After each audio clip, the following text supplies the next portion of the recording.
Yang saya hormati Cak Nun beserta rombongan Kiai Kanjeng, yang saya istilahkan gendengi Gusti Allah. Juga para hadirin sekalian, jamaah sinau bareng Cak Nun yang saya hormati juga.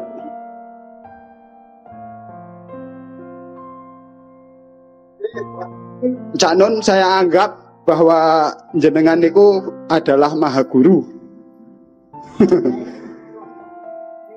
Maha guru bangsa.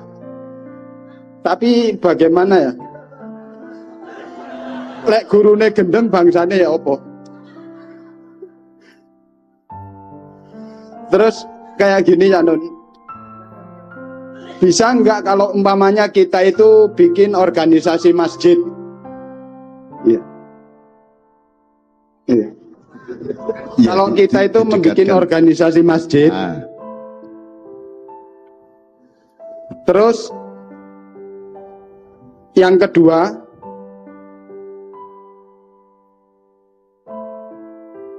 kalau bisa nggak kita juga memberantas koruptor? Karena menurut saya yang namanya koruptor itu adalah sesungguh-sungguhnya pengkhianat negara. Bukan hanya negara yang dihianati, juga agamanya. Dan kalau mau berjihad mungkin ya, daripada rono rene gak karuan, mendingan berantas itu aja bareng-bareng. Ya, terima kasih Cak Nun. Assalamualaikum warahmatullahi wabarakatuh. Oke, ditampung belum dijawab karena kita pakai manajemen lah, pakai irama ya. Pokoknya ditampung sih. Oke, matur nuwun. Ada tambahan ya Nun. Tangannya jenengan wau alus. Tapi nggak tahu apa bibirnya. Ya, aku ngerti maksudnya deh. Jadi ada paradok. Tapi ya wis tak apa-apa. Kabeh ku tak tak gendong kabeh gak masalah. Aku ngerti pikiranmu kabeh dan apik kok. Itu dalam rangka mencari, dalam rangka berijtihad. Oke, berikutnya Mas. Assalamualaikum warahmatullahi wabarakatuh.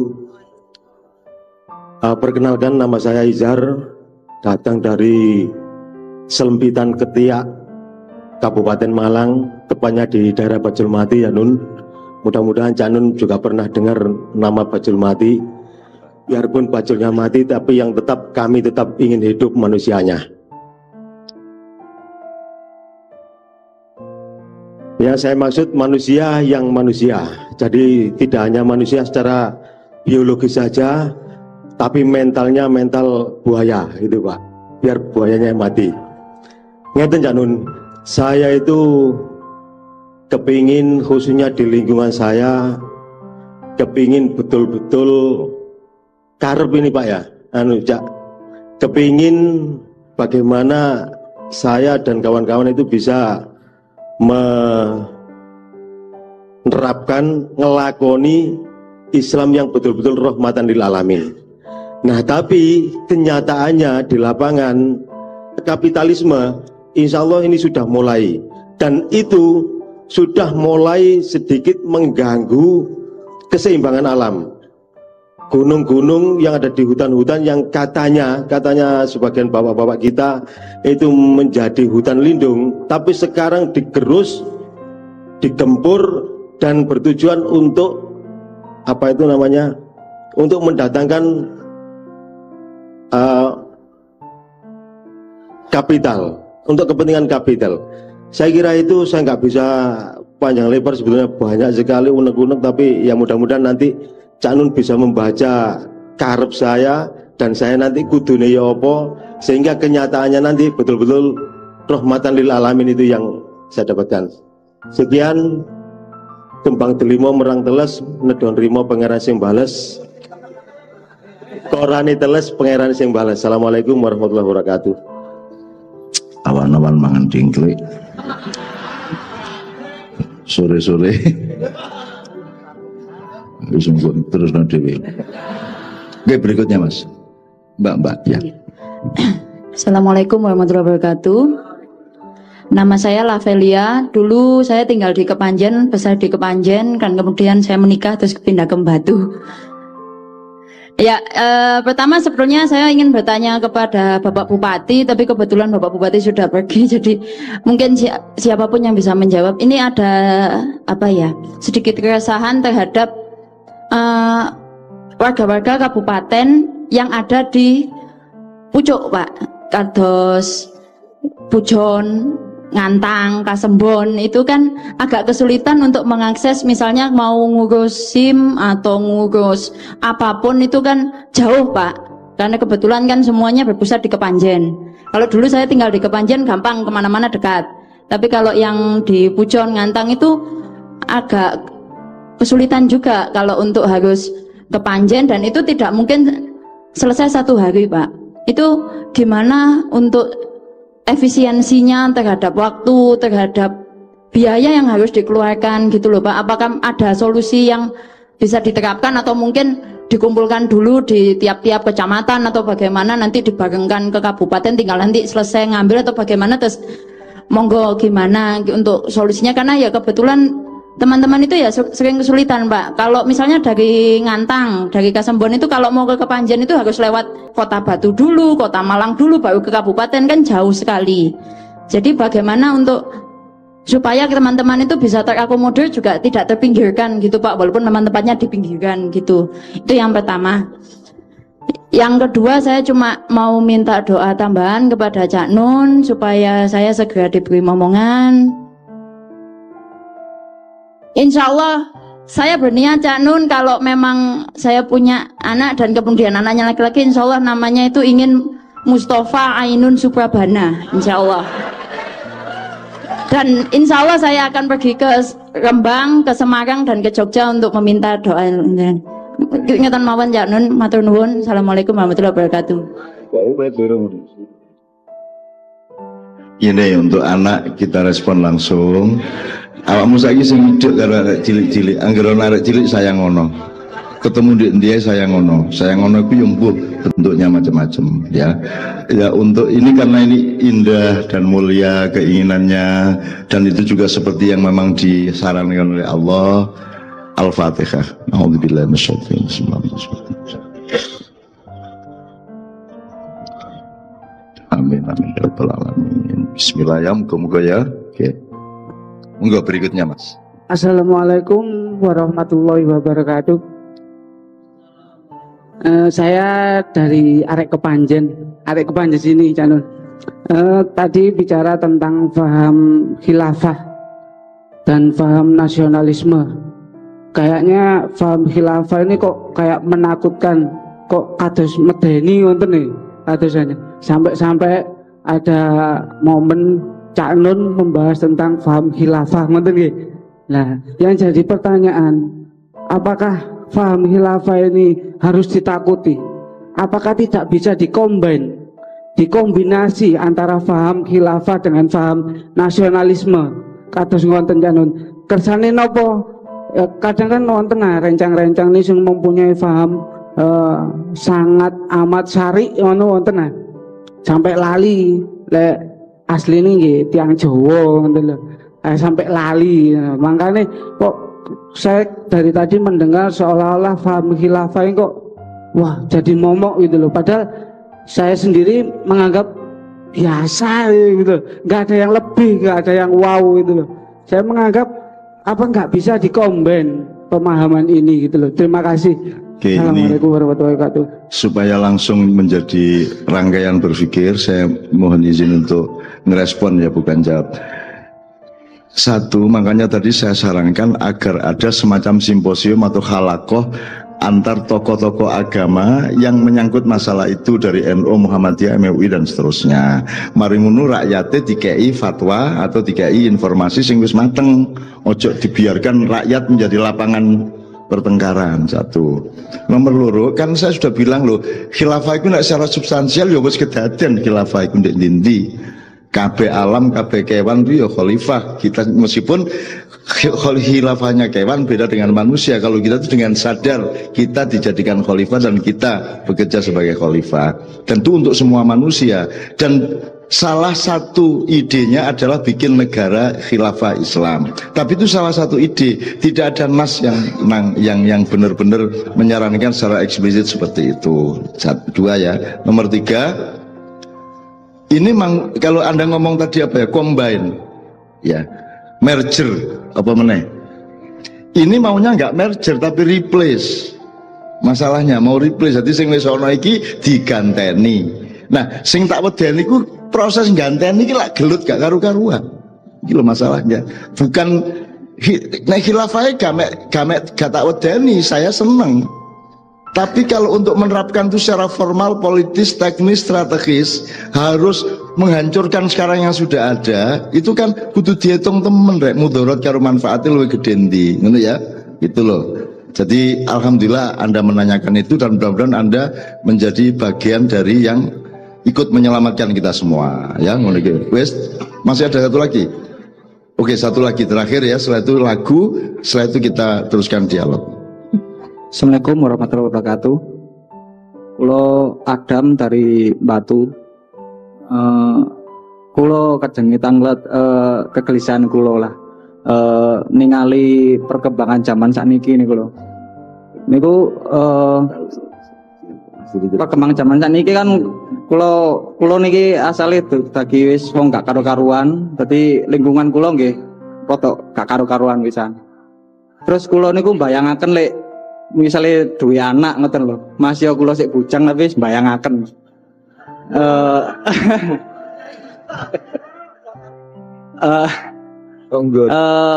Mulai nakale kula pikir wis paling gak karu-karuan, tapi kula ningali adik-adik kula niku kok tambah gak karu-karuan nemen.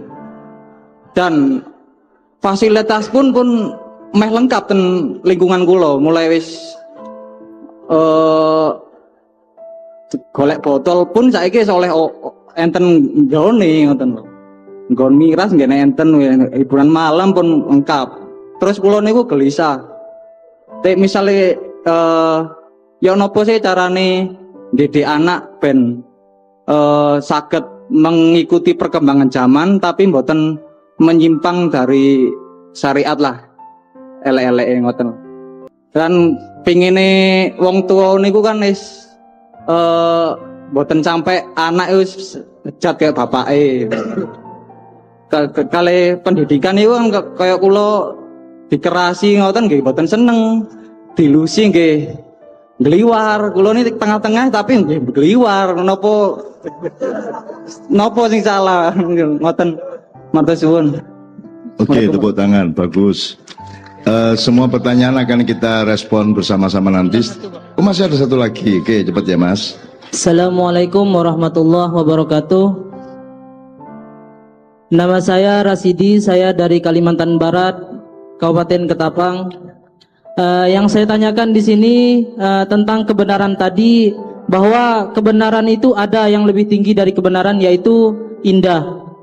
Yang saya tanyakan di sini bagaimana cara kita menilai diri kita itu bahwa paham yang kita anut saat ini adalah benar.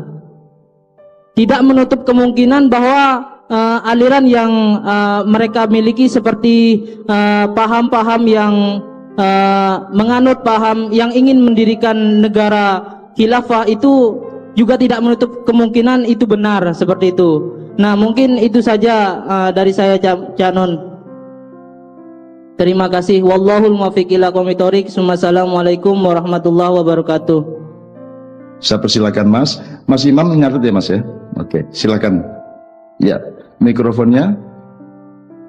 Iki Mam, tolong Mam. Ya. Cek.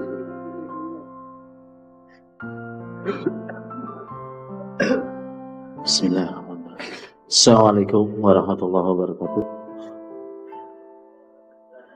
Salam takbir.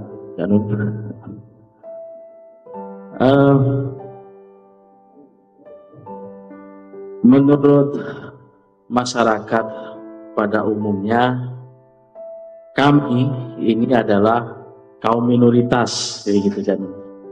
Karena tunanetra itu adalah kaum difabel yang mempunyai kekurangan ya cacat yang lebih umum.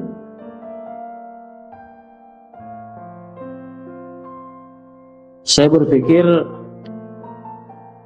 saya boleh berpikir begini, lelek aku tadi wong gak ketok iki asline ya gak gelem. Cuma apa yang sudah disampaikan oleh Cak Nun, kudune ya pas kudu ngene iki wis.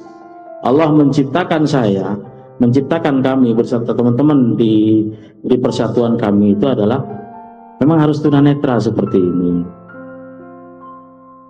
Ini menurut kesadaran kami. Namun setelah kami masuk pada lembaga apapun, lembaga etik, itu kami selalu harus memberikan advokasi pada teman-teman, mulai dari pendidikan, hukum dan sebagainya. Karena yang lebih sering kita temui itu adalah diskriminasi. Nah, ketika saya berpikir tentang diskriminasi, saya kembali mendengar ada pengajian di setiap majelis itu bahwa taubat itu sangat penting. Padahal menurut saya setiap kali saya temui diskriminasi, ternyata yang tunanetra itu adalah kami. Saya sering bilang sama teman-teman, tapi yang cacat penglihatan itu adalah mereka.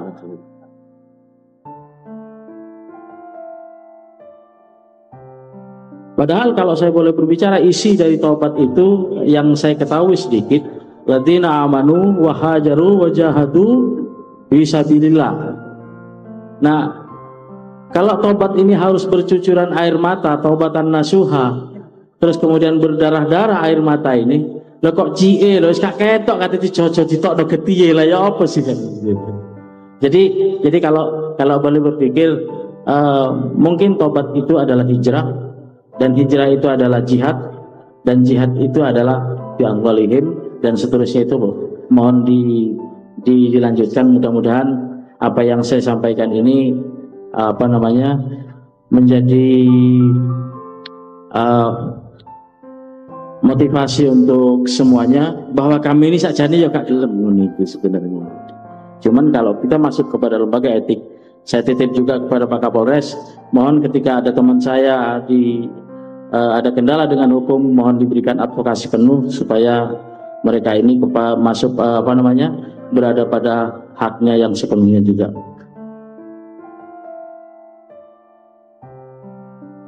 Demikian yang saya sampaikan.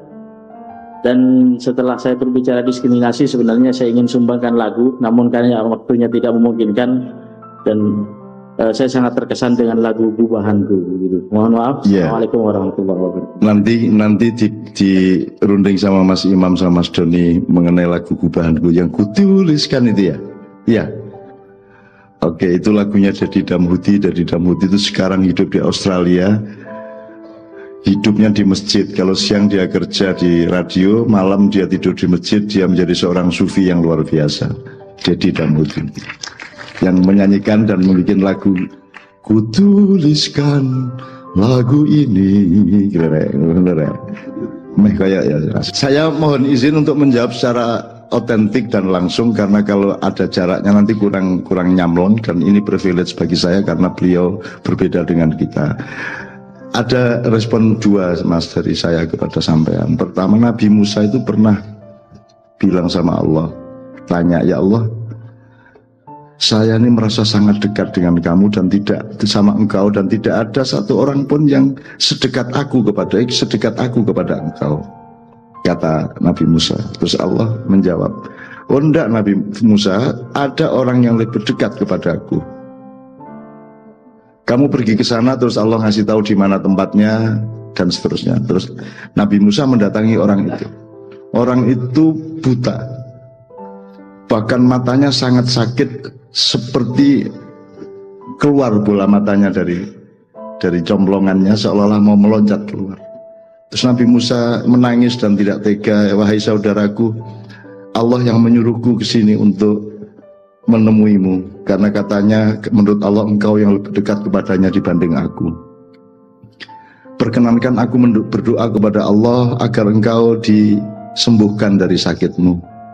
Terus orang itu menjawab, jangan Nabi Musa, jangan didoakan agar aku berubah dari keadaanku.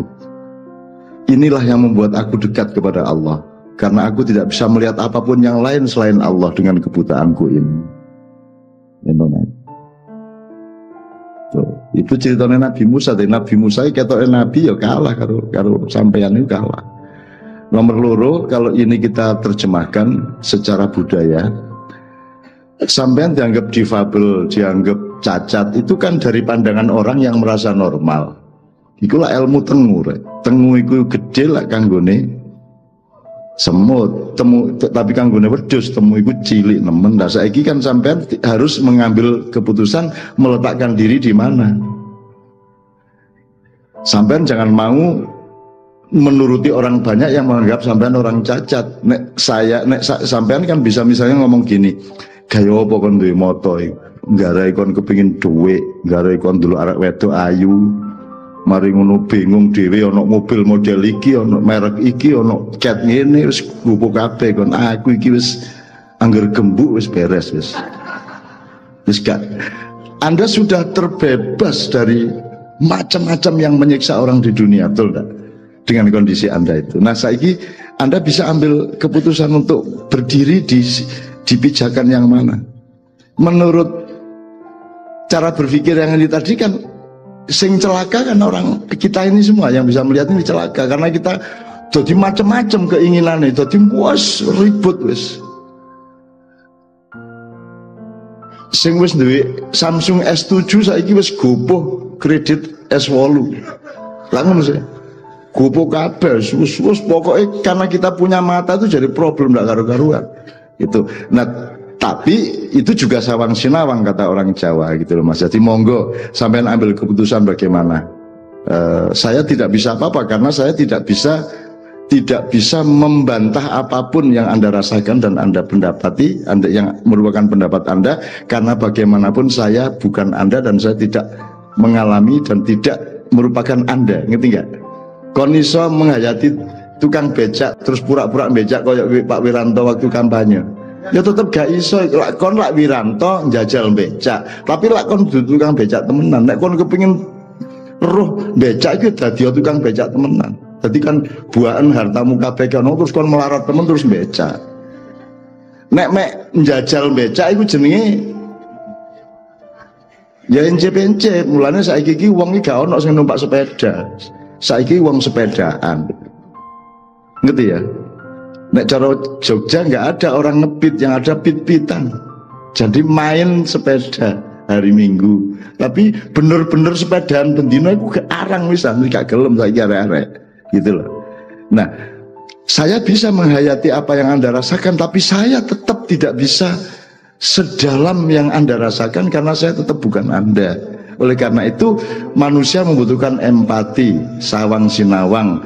Jadi orang lain pasti lebih bahagia menurut kita, padahal menurut mereka kita lebih bahagia. Oleh karena itu jangan terikat kepada jangan terikat kepada suatu pijakan. Anda harus bisa menemukan yang paling hakiki dari kehidupan ini, dan yang paling hakiki adalah yang kudune menurut Allah Subhanahu wa taala.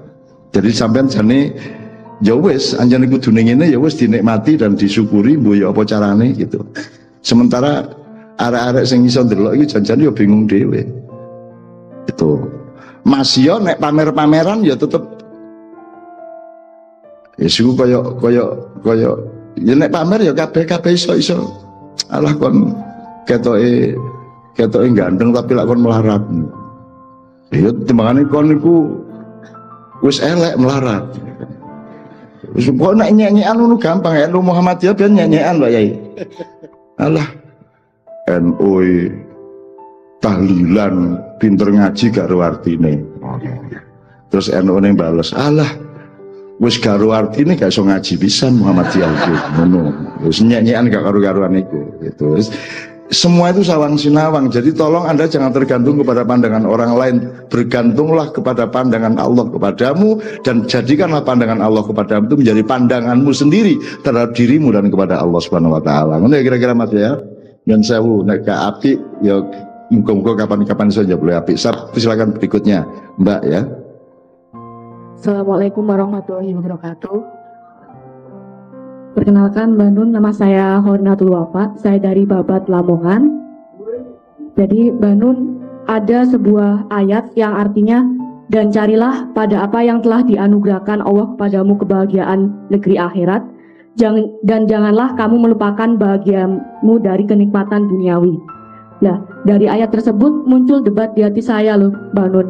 Yang pertama, saya artikan ayat tersebut ini adalah sholatlah tapi jangan lupa belajar untuk kehidupan duniamu, atau sholatlah tapi jangan lupa bekerja. Nah Mbak Nun, kadang saya saat jam kuliah sudah masuk duhur atau asar, itu artinya saya pengen pergi untuk berjamaah ke masjid, namun saya bisa ketinggalan materi. Di sini saya jadi galau dan bimbang Mbak Nun. Tak tinggal sholat dulu, lalu saya kejar materi atau sholat di akhir waktu. Nah, bukanlah kita dianjurkan sholat di awal waktu. Sembah nuwun Mbak Nun. Wassalamualaikum warahmatullahi wabarakatuh. Ndak. Sholat itu interval, as-sholatu ala waktiha itu interval antara jam segini sampai jam segitu. Ya, jadi sholat zuhur menjelang asar asal masih pas waktunya tidak ada masalah. Gitu ya. Ya ojo perfect lah rek. Wong ndolek ilmu ya penting, sembahyang ya penting kan gitu. Gitu ya. Jadi ojo terus moro-moro terus tengah-tengah kuliah kok tinggal ya ojo. Ya. Gak apa-apa kok dedek gak masalah. Kadang-kadang acara ini kan ono adzan. Kadang-kadang asar, kadang-kadang isya ngono-ngono ya. Ya itu kan kita bisa punya kebijaksanaan. Ojo. Ya karepmu api nemen tapi ngono kok galau kan iku.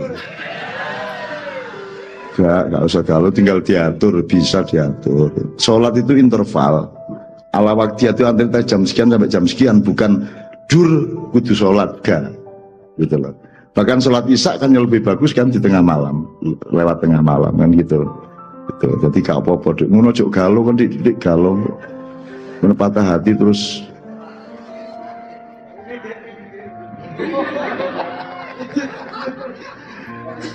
Gini deh ya, kau babat kan ya. Oke, ya silakan. Wes Mas, terakhir ya.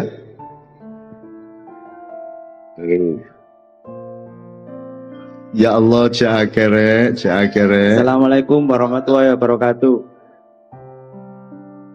Saya Andrew dari Malang. Kalau berbicara tentang khalifah itu tadi, saya jadi tahu tentang 4 tahapan manusia. Makhluk, 1 makhluk, 2 insan, 3 abdullah, 4 khalifah.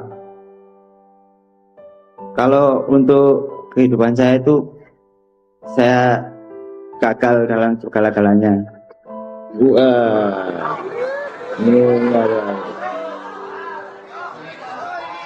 Tapi yang apa?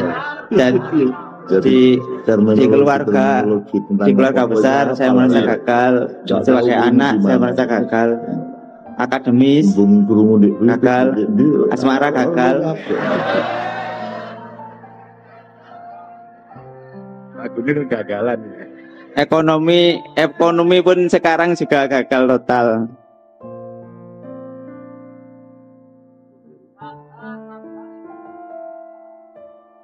Ataukah mungkin itu pertanyaannya, ataukah mungkin itu tahapan-tahapan itu haruskah saya melalui perjenjang atau bisa langsung atau gimana? Kalau masalah ekonomi itu saya sangat banyak tanggungan dalam artian hutang. Bagaimana menurut Mbah Nun, atau ada kiat-kiatnya? Semoga bisa lunas gitu. Sekian, Assalamualaikum warahmatullahi wabarakatuh.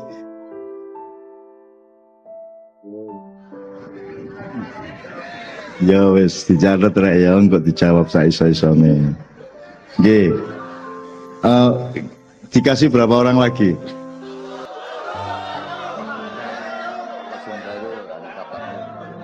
Oke, ini dari Polres ya, karena dari tadi rakyat, sekarang dari Polres kita beri waktu. Monggo Mbak.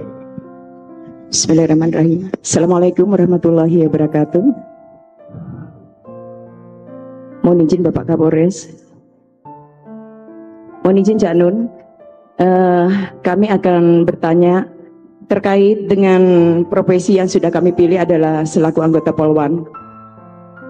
Dalam pelaksanaan tugas terkadang yang tidak terbatas waktu, sehingga kami berusaha semaksimal mungkin untuk bisa menyeimbangkan antara kewajiban-kewajiban kami dalam pelaksanaan tugas dan juga kewajiban kami selaku istri dan juga ibu dari anak-anak.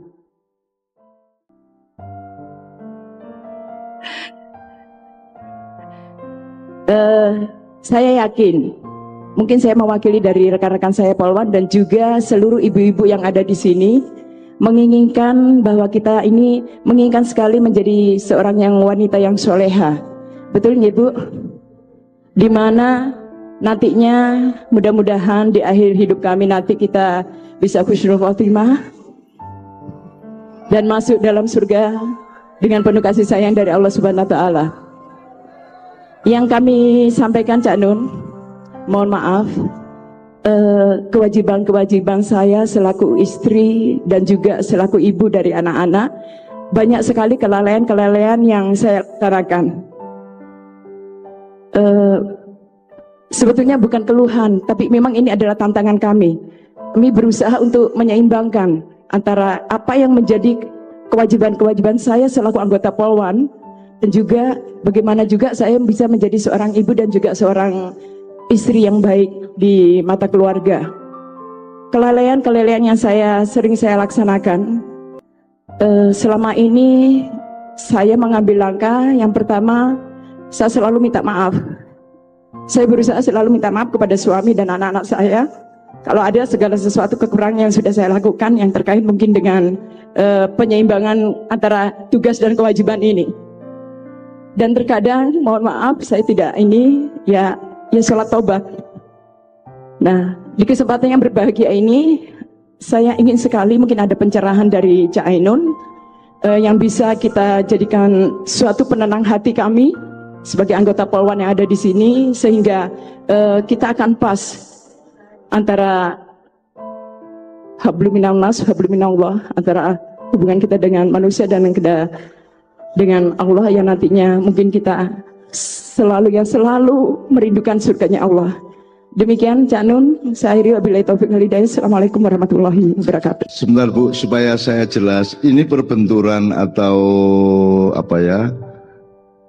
Kadang-kadang mengalami ketidakseimbangan atau ada yang keter, ada yang terbengkalai. Tidak. Jadi begini, kami berusaha semaksimal mungkin bahwasanya tugas-tugas yang dibebankan kepada kita sudah merupakan kewajiban yang harus kita laksanakan. Nah, di balik itu pasti akan ada pengorbanan yang harus ada dikorbankan di sini. Mungkin waktu untuk keluarga, mungkin anak yang saat itu membutuhkan suatu pendampingan, ternyata tidak bisa. Sehingga maksud saya begini Cak Nun, saya sudah melakukan selalu minta maaf. Tapi saya minta pencerahan, mungkin ada yang bisa pencerahan yang bisa kami jenengan sampaikan ke kami sehingga kami mantap gitu loh. Ya, kita sudah benar dalam langkah ini, maksudnya demikian. Itu tidak ada pencerahan untuk Anda, lakukan dengan kesabaran, semua sudah ada jawabannya. Ada yang jawabannya syukur, ada yang jawabannya sabar, ada yang jawabannya tawakal, ada yang jawabnya istiqomah. Sebenarnya sudah ada kunci-kuncinya semua gitu. Nangis ya, sampai nangis itu juga jawaban yang luar biasa. Tidak semua pertanyaan harus dijawab. Kadang-kadang ketidakmampuan menjawab pertanyaan dan sedih karena tidak mampu menjawab pertanyaan itu juga sebuah jawaban yang baik kepada Allah Subhanahu wa taala. Karena manusia tidak diwajibkan untuk tahu segala sesuatu dan untuk mampu secara sempurna. Gak ero iku ya apik. Gitu loh, asal ro nek gak ro, ojo sampai dadi wong sing gak ro dan gak ro nedeki gak ro. Aku jenenge. Lho, nek enggak roh kok. Nek kemeroh iku sing nomor 3, nyun sewu iki sekalian ya. Siji, orang yang tahu dan tahu bahwa dia tahu. Nomor 2, orang yang tahu tapi tidak tahu bahwa dia tahu. Iki ro keturun nih tangekno. Nomor 3, orang yang tidak tahu tapi tahu bahwa dia tidak tahu. Kancanono kandanono wuru ono. Yang 4, orang yang tidak tahu dan tidak tahu bahwa dia tidak tahu. Petita petiti. Kan gitu. Bahwa jahilun murakkab, dia goblok double-double koyok petik tambah kebu. Gitu. Nomor 5, ono meneh kita tambahane di Malang. Gak eruh tapi gayane koyo ruruwo. Nah, nomor 5 itu gitu. Nah, ibu ini sudah menjawab semua kok secara naluri ya. Jawaban itu harus ilmu loh, Mas. Kejujuran hati bisa mengantarkanmu kepada jawaban hidup yang lebih akurat dibanding ilmu. Ilmu itu jangan diunggul-unggulkan. Ilmu itu cuma alat, tapi yang lebih tajam adalah hatimu. Anda bisa mencapai Allah dengan cinta di hatimu, tapi tidak bisa mencapai Allah dengan ilmumu. Lah gitu. Makanya jangan dadi wong duwe ilmu ki aja pedita-pediti. Yang nomor 1 adalah kualitas hatimu, ketulusan hatimu, kesungguhan hatimu. Kan itu nomor 1. Ngono ya, Mbak ya. Kita jawab langsung karena tuan rumah. Jadi aku gak jawab langsung kok. Mbok dicegat di dalan belain aku. Lho, iki ndek kono jek 4 kuwe. Saya mohon izin ya, ngene rek ya, mabengi kan wis tak turuti sampai 30 ya. Oke, gini, nanti kita cari waktu lagi. Insya Allah kalau masih ada kita masih bisa tanya jawab. Tapi sekarang ini rutenya, iramanya, ini harus segera kita jawab. Tapi saya memberi kesempatan dulu pada bapak-bapak kalau ada yang direspon dari pertanyaan atau dari keseluruhan yang sudah kita alami pada malam hari ini. Bapak monggo kalau ada panjenengan. Pak Kapolres barangkali ada respon 1-2 hal, tidak? Pak Yai, Badan, Pak Dandim, ya. Makasih Cak Nun. Ada yang tanya tadi dari Batu, ngurus SIM kok harus jauh-jauh ke Panjen. Nah, jadi perlu kami tegaskan di sini bahwa Ngantang, Kasembon, Pucon itu sudah masuk Polres Batu, jadi ngurus SIM-nya di sana Mbak. Jadi nggak di sini lagi. Terjawab ya? Sama. Di Polres Batu ya. Oke, itu aja, makasih. Oke. Mabengi ku aku 2 jam muput ora jawab tok, gadek lagu, gadek selingan ya. Jadi Pak, saya itu kagum sama anak-anak. Bagaimana saya tidak optimis ke masa depan Indonesia, karena sekarang ini saya menjumpai tiap malam anak-anak muda beribu-ribu jumlahnya, umurnya masih 20-an naik turun. Itu punya concern yang luar biasa terhadap kebenaran, punya keinginan luar biasa untuk kesolehan, dan punya konsentrasi dan energi yang luar biasa untuk berjuang. Jadi aku optimis kalau masa depan Indonesia. Betul. Dan kalau apa-apa ini yang golek-golek duit dewe, tuku-tuku bensin dewe, dan tidak royokan nanti pulang mereka Pak. Dan mereka tidak melanggar lampu merah karena mereka sudah belajar bagaimana menanggapi warna kuning di perempatan jalan. Iya. Warna kuning dulu kebanyakan orang Indonesia warna nek ono lampu kuning itu responnya ini. Ayo rek mumpung jek kuning timbangane nang abang. Setelah abang ayo disikat. Kan gitu. Nah, yang sudah kita pelajari bersama adalah kuning itu tidak begitu. Kuning itu rek wis kuning. Ya, ayo leren. Timbangannya kok ketabrak abang lah ngono. Itu kan sama dengan saiki wis jam 12 tajik jam 12, kan beda Pak. Nah, orang sering kali klaim-klaiman di politik itu karena gak ngerti bedanya jek karo wis iku man. Ngerti lah gak? Orang pelit sama orang hemat tuh peristiwanya sama. Betul enggak? Orang kepala batu dan orang teguh iman tuh sama. Sama. Bagi orang yang tidak suka, dia bilang itu kepala batu. Bagi orang yang setuju, itu dia teguh imannya. Nah, kita jangan terlibat untuk menuduh secara subjektif di dalam politik, dalam apapun. Karepe api arah-arah iko, cuman deh ilmunya gak jangkep. Ayo dikancani, ayo dijak runding kan gitu. Kira-kira kan ngono rek. Nah, jadi sekarang ini pun saya mohon dengan sangat Anda punya keluasan untuk cari yang paling bijak di antara beberapa kemungkinan. Jenenge resultan nang di ilmu mekanika iku biyen. Resultan ya. Garis sigar tengah itu apa? Garis ya diagonal itu. Jadi kita cari resultan. Jadi umatan wasaton khairul umuri ausatuha itu di situ. Dan Islam itu seperti itu. Islam tidak di kiri, tidak di kanan, la syarqiyah wala gharbiyah, tidak timur, tidak barat. Islam itu di tengah-tengah dan mengayomi barat, mengayomi timur, itu Islam. Anjane ngono rek. Contohnya dari Cak Fuad biasanya di Ma'iyahan, kalau orang Yahudi dipukul, balas mukul. Dan itu sah. Kalau orang Nasrani dipukul pipi kanan, dikasih pipi kiri. Nah, wong Islam ini fenomena ketiga. Dipukul, Allah mengatakan kamu boleh membalas, berhak membalas sesuai dan sekadar pukulan yang kamu terima. Tapi kalau kamu memaafkan, kamu mendapat kemuliaan dariku. Lah dinamis loh tadi ini. Itulah. Nah ini yang namanya umatan wasaton. Jarak yoga, melawan yoga, tapi mencari kebijaksanaan di tengah-tengah. Kamu boleh membalas, tapi kalau kamu memaafkan, kamu mendapat kemuliaan dariku. Lah milih sing ndi? Aku ro jawaban. Ya mulya, tapi lak kecut rek. Itu nek wong Jawa ngono iku. Kiamat dengan kisah Fathul Mekah.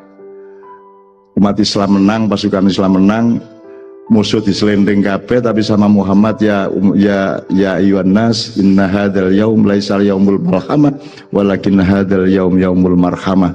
Ini juga saya kira perlu dikenal oleh polisi dan tentara. Rasulullah mengatakan kepada tawanan perang itu beribu-ribu, wahai para prajurit, hari ini bukan hari pembantaian, melainkan hari ini adalah hari kasih sayang, dan kalian semua aku bebaskan pulang ke rumah masing-masing. Dan lewat di beberapa tempat sudah disediakan souvenir untuk kamu bawa pulang sebagai oleh-oleh untuk anak istrimu. Jadi pasukan Islam gubuh ngeterno karo ngekei ono sing wedhus, ono sing perak, ono sing emas, pokoknya dibagi-bagi. Pampasan perang itu dibagi nang musuhe sing kalah iku mang lak ngersu lho arek-arek. Lho kula niki sing menang malah mboten oleh napa-napa. Ngono. Protes nang Kanjeng Nabi. Terus Kanjeng Nabi nglumpukno arek-arek. Wis ngene wis, aku ro kon ngersula, malah musuhmu sing kalah malah nggawa harta benda, ono sing unta, ono sing apa.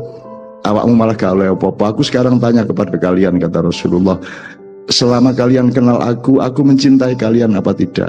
Semua terus menundukkan muka, iya ya Rasulullah, engkau sangat mencintai kami semua. Pertanyaan saya yang kedua, wahai para prajurit, engkau pilih mana, harta dunia ataukah cintaku kepada kalian? No, nek wong Arab langsung nangis, kami memilih cintamu. Ngono, tentara Arab, tentara Indonesia siji. Nggih milih cinta tapi mosok cinta tok. Ya wedhus titik lah ya apa lah daging pas ya menapa lah mosok kecut ngeten iki. Lah ngono. Kita kan punya keluasan seperti itu. Gitu loh. Jadi ya teman sekalian ya. Alhamdulillah, iya kecut aja kan itu. Jadi yang unik, wong Indonesia itu justru karena itu dia punya reserve untuk tidak terlalu menderita di tengah penderitaan kayak apapun. Mereka duwe ruang yang ekstra di dalam jiwanya. Ono ngalah, ono legowo, ono mupus, ono Gusti Allah gak sare. Jarno titenono. Lho ngomong lho titenono, padahal yo gak jelas titene apa. Sing penting yo titenono kok. Hati-hati kan anggitmu ngono. Gurung karuan urip iku ngono ta mergo kalah itu loh ya. Tapi kan kita menjadi survive karena itu, teman sekalian. Oke, Mam, sesingkat mungkin saya jawabnya Mas ya.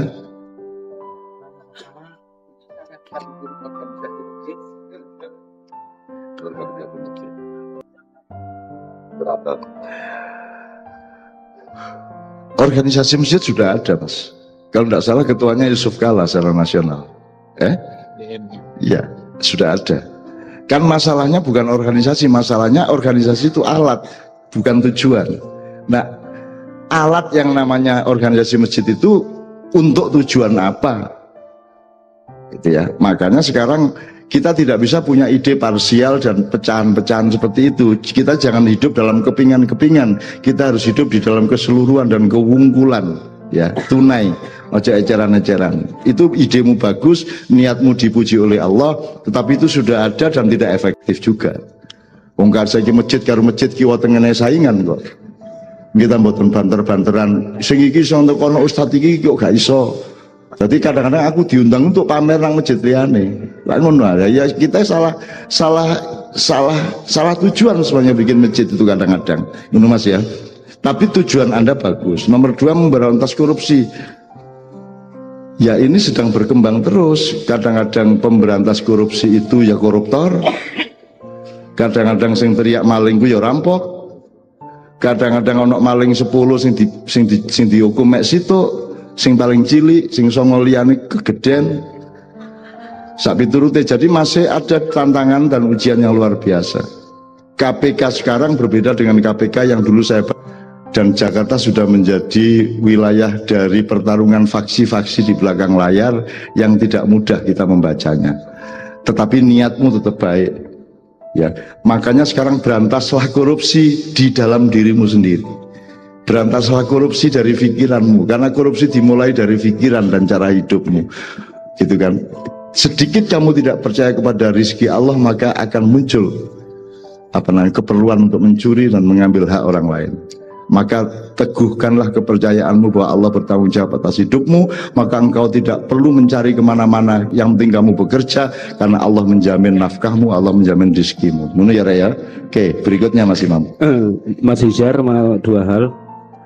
Ingin melakoni Islam yang rahmatan lil alamin, tapi benturan dengan pihak lain yang merasa rahmatan lil alamin juga. Kudune ya apa?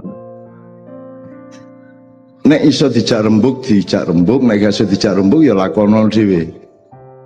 Saya itu sepanjang hidup tidak pernah disetujui dan tidak pernah bisa ada pihak yang mau bekerja sama dengan saya. Saya itu tersisih terus-menerus di bidang apapun saja, termasuk sekarang ini. Lah rumah sama aku diakoni sebagai ulama yoga, diakoni sebagai kiai yoga. Aku gak ono sing gelem karo aku.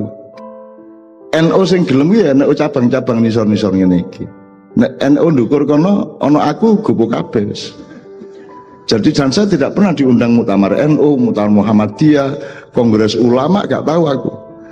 Juga seniman, jadi saya di bidang apapun saya tidak diterima secara formal di wilayah manapun. Ya wis nek tak lakoni dhewe saiki. Aku cek wae alasan Allah Maha Kaya dan gampang. Umpamanya sekarang saya dekat dengan Pak Ujung misalnya.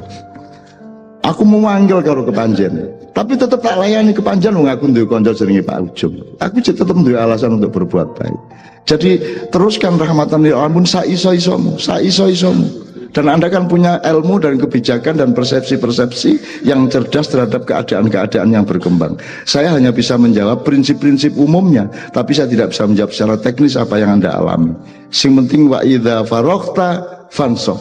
Tapi wa ila rabbika farghab. Ojo berharap karo sapa-sapa. Nek kon terus noe, aku iki disisihkan terus, didiskriminasi terus, tapi aku gak iso nyeritakno dawa saiki. Saya tuh mengalami diskriminasi terus-menerus. Meskipun yang saya alami itu bukan diskriminasi politik, tapi diskriminasi eksistensi, diskriminasi pemetaan di kesenian, di keagamaan dan seterusnya. Saya tidak pernah diizinkan duduk di kursi apapun. Maka sederhana jawaban saya, aku tak nggak kursi dewe. Mulai kok repot ya toh? Gitu. Aku nggak kursi dewe. Untung sejak kecil aku wis diwaca karo mbah-mbah, arek iki gak butuh kursi, arek iki meneh-meneh nggak kursi dewe. Nah, saya nggak kursi dewe. Kursi dewe iki ya aku ya gak jane ya gak kepengin kursi, cuman mergo kudu lungguh gawe kursi. Gak mergo aku kepengin kursi, tapi aku lak butuh lungguh, mergo butuh lungguh aku. Jadi agak meneng-meneng nggawa watang, mergo katanya njupuk pelem rodok dukur nggawa watang. Jadi bukan aku iki partai watang, gak. Cuman supaya buahnya itu bisa kepegang lho Mas. Aku percaya sama sampean terus tidak berhasil. Sopo sing ngongkon sampean berhasil? Gusti Allah nagih berhasilan enggak? Gusti Allah nagih terharu nang arek iki gak tahu berhasil tapi gak tahu leren berjuang. Wah iki top iki swargane ngono deh, gak apa-apa. Langit mah aku berhasil apa? Aku iki lho gak berhasil apa-apa belas aku iki. belas gak berhasil apa-apa. Tapi nggak ada gagal dalam Islam. Yang ada adalah orang yang mau beramal terus apa tidak.